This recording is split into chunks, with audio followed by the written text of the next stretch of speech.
it's a bit of a different one for me. You know, running and stepping outside my comfort zone away from boxing.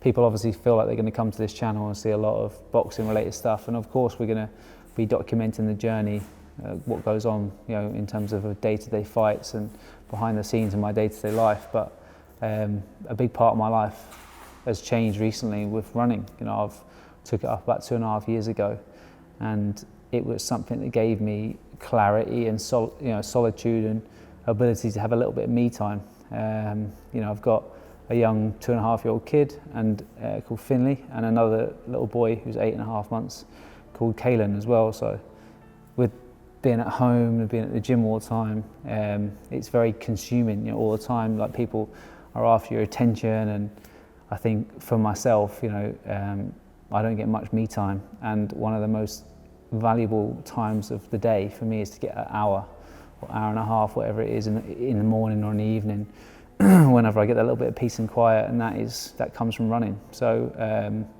you know, it's a passion of mine I've been pursued. I've always wanted to get back into it ever since my boxing days, but yeah, I think there was a lot of like attachment when it came to running around my training. I used to train and do a lot of my runs when, like, we would go to the gym with my sister and stuff like that, and obviously when she passed, I never really wanted to get back into it. I think it was always one of the things that I just put on the back burner and just ignored, but it's been probably one of the best things for me to process the loss of my sister when she died at 33 years of age, which is, it'll be 6 years this summer.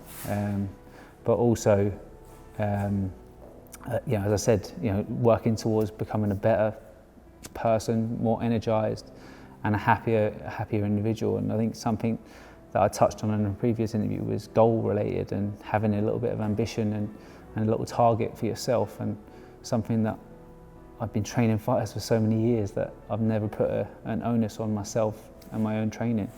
And I've got as heavy as, you know, 96, 97 kilos at my lowest times when I was in my darkest places. And you know, now I've just weighed in at, you know, 83 kilos today, and I went and, you know, I've got a lot of work to do to get better at my passion, which is running. But but for me, there's a target out there, and trying to get as close to 2 hours 45 for the marathon.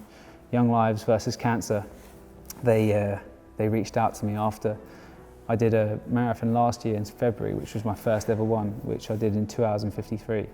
And Young Lives versus Cancer reached out to me a few months ago, about 5 or 6 months ago, saying would I take one of their slots to raise some money for the charity. And obviously, there used to be a charitable cause called Click Sergeant, which has now turned into Young Lives versus Cancer, and that's it's changed because there's different. It's not just leukemia in kids anymore. There's unfortunately a lot of different cancers about, and I think, you know, something being so close to my heart. Whenever I was a kid, I was 8 years of age, and my sister got diagnosed with leukemia, and it took our family literally just by the scruff of the necks and turned us upside down.